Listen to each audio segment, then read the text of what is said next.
Hello, it's Maggie, the Cheshire Crafter here. Now it's nearly the end of January, but fortunately in the shops, some of them still have a January sale on. So I've been to one of the quilters shops that I go to at Lady Hayes near Frodsham, the Antiques and Craft Centre.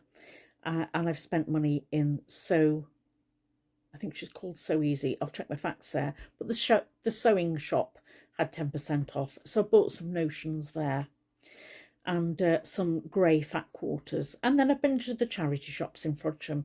And I'm hoping now that with the men's shirts that I've purchased today and the fat quarters that I bought in the shop, I've got enough grey fabric to do about 3 throws. That's what I'm aiming for. I might need to buy some fabric for the back, but the option was only Makower fabric, and it was more expensive than I wanted to pay. So I'm going to have a look on eBay to find a 60-inch wide grey cotton fabric and see what that price is. It's always worth shopping around. So let's take a look then and see what I bought today and why I've bought them. In the UK, we have 2 months in February and March where we don't pay council tax. It just means that the council tax that we're charged, if you pay by direct debit, it's paid over 10 months. So by the end of January, you finish paying for the year and it'll start again in April. So I make use of that money because that's money that I'm normally budgeting for within the month. And I make use of that money, and that's what I've done in buying all the things that I have in the crafting sales and in the fabric sales, or at least that's what I tell myself. It's not hard to spend money when there's a sale on, is it? It's not hard to spend money when there isn't a sale on either. What I didn't find was what I actually went for, and that's some of the vintage linen fabric that is in one of the bazaars in Lady Hayes. There wasn't any of that today. So I've bought Makower fat quarters. Let me show you what I've got. The 4 fat quarters I've bought are all Makower fabrics, and I bought 3 grey scales and 1 with script. When I turn them into grayscale, it's interesting to see the values on that. I'll show you the photograph of that now.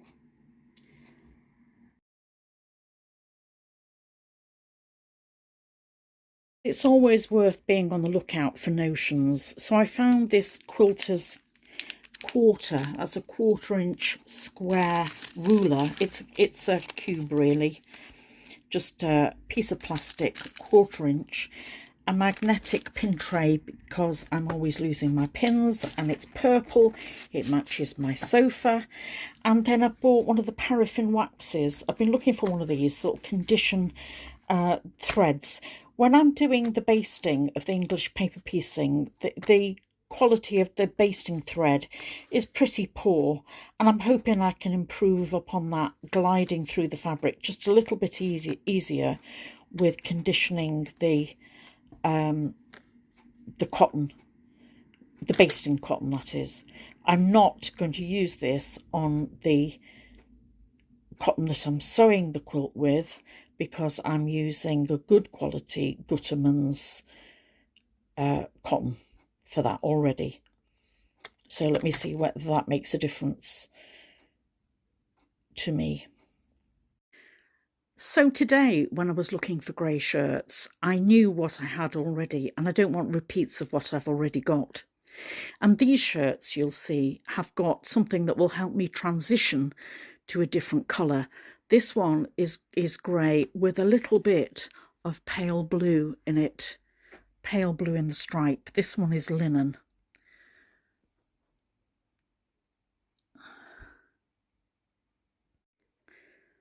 This one also has a blue stripe in it, but this one has a slight break in the grey that gives it a little bit of an optical illusion and a little bit of contrast in the grey.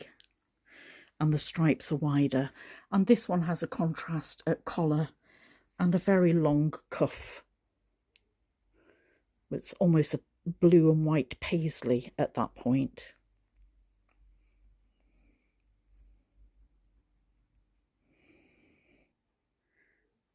Again, a grey stripe, but with a difference.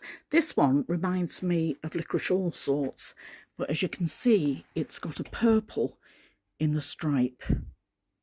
And I'm wanting to do something where I'm integrating either blue or purple or pink or yellow in with a grey quilt. So that one had to come home with me, didn't it?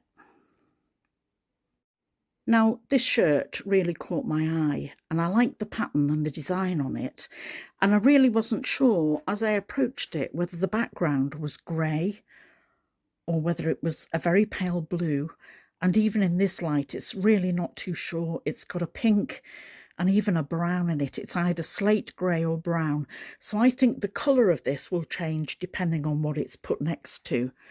It's got a bit of a contrast at the nape of the neck, and likewise it has at the cuffs, which I like. But the thing that convinced me was the price.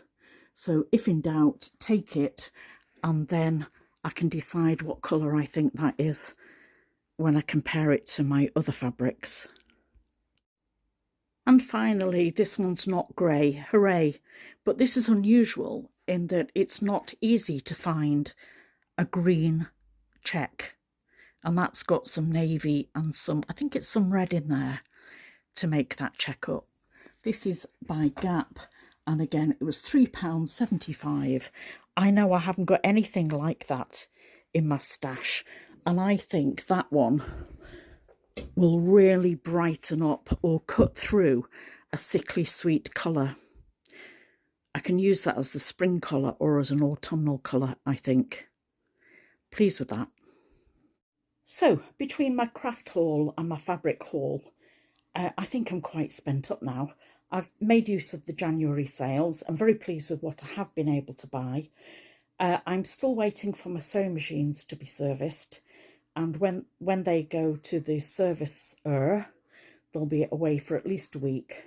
I'm itching to get back to my projects to finish some off and then start more. So at the moment, I'm continuing with my English paper piecing, and I'm breaking down these shirts. And if you take a look on my YouTube channel, you'll see that I'm working with decoupage on slate at the moment. So there's plenty of crafting going on, even though the sewing machines aren't working. Doesn't mean that I'm not working. Right, so come back and join me soon, won't you?